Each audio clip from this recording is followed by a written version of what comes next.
welcome to the WIHS Journal, Public Affairs from 104.9. I'm Paul Kretschmer. In the second of 2 days of conversation with Pastor Jeff Peabody about his book, Perfectly Suited, The Armor of God for the Anxious Mind. My next question to him regards our expectations versus God's in our Christian life. In terms of growth, do we see our own growth in radically different terms than the way the Lord sees it or expects from us? Yeah, I think I always had the assumption that as I grew in my Christian walk, that it was almost like the cross was there for getting things started. And the more mature I was in faith, the less and less I would need the cross because I wouldn't be sinning as much, and so therefore I would be kind of growing away from it. And I think God sees it more the opposite, that we, Paul says we grow in grace. We don't grow out of it. And I think the longer we walk with Him and the closer our relationship becomes with Him, the more we realize our need for the cross, and the cross really looms larger. I think maturity ends up being more recognizing our need more and more, rather than just cultivating our own sense of perfection and holiness on our own. And so, yeah, I think that's been a flip for me as well, to go, it's actually needing the cross more rather than less. That sounds consistent with the lyrics of a song we play here sometimes, which is more of you and less of me. Yes, exactly. How does entrusting God with all these aspects of our lives then function as a shield? Because that is part of the title of your written book. Right.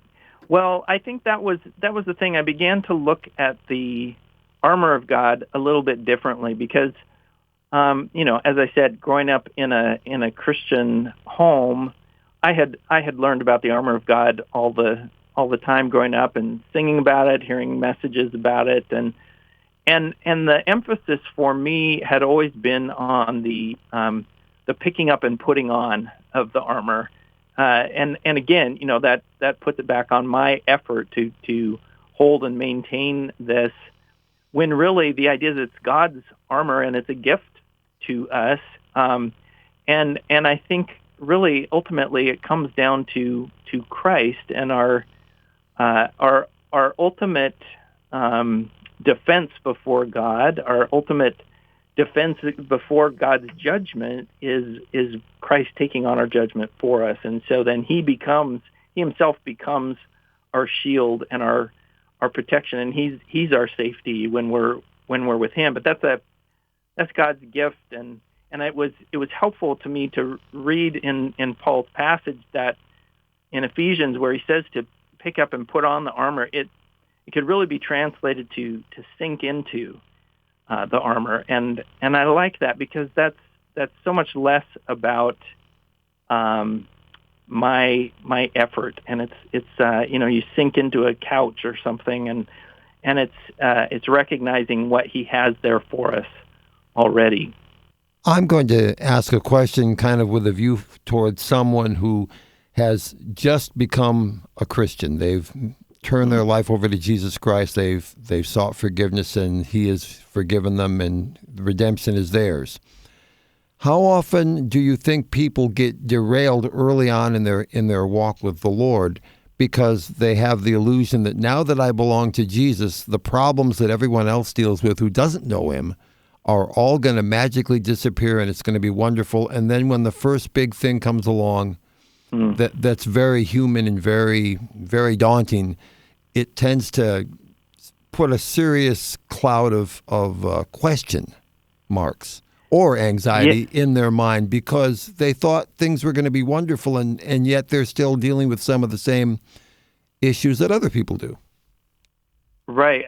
I think that's something that even people who have been Christians for a long time can find themselves having these expectations that it means something different, and that having faith should be, that it's not working if these things are happening, and so then that actually ends up making some things really difficult because then when we do feel anxious, then we feel like not only are we feeling bad or afraid or worried, but we feel bad about feeling bad because we read verses that talk about don't be anxious or don't be worried, and we feel like there's something wrong with our faith then if we're feeling these very human emotions, because we think, well, it must not be a very Christian thing for me to be experiencing this, or my faith, something's wrong with my faith. And I think I've come to read those verses a little differently now with my own experience of anxiety, and going, I think it's less about reprimand and more reassurance. It's more the way a parent would talk to a frightened child that says, "Oh, you don't need to be worried. I have that for you." And there's more care in it, and less of a sense of scolding, I think. Is it possible for a believer to unwittingly follow after a snare that the enemy has put forth because they think that a remedy is immediately available, but one ultimately proves not to be of Jesus, but rather of Satan? Oh, I think we fall into snares all the time because, so many things just look like they're going to be a solution to us. I think, Paul talks, when he's talking about the armor, he talks about those flaming arrows, and I think really the devil just has two main ones that he uses on us. He, either the kind of arrow that says, I'm not good enough for God, those kinds of messages that are constantly messages of shame and messages of accusation. He's called the great accuser. And so that's one kind of arrow that he shoots at us. And then the other kind is that God's not good enough for me. And that's where we find temptations, that there's something else out there that's going to work better for us than what God's offering us. And so we can fall for either of those, I think, on a pretty regular basis. Would you say that regular Bible reading on your part, daily devotions and so on, is one way for a person to stay grounded in the Lord and keep focused on them even when they're facing difficult circumstances? Yeah, I found myself really reaching on to and reaching out for and holding on to the Word in a new way. It was like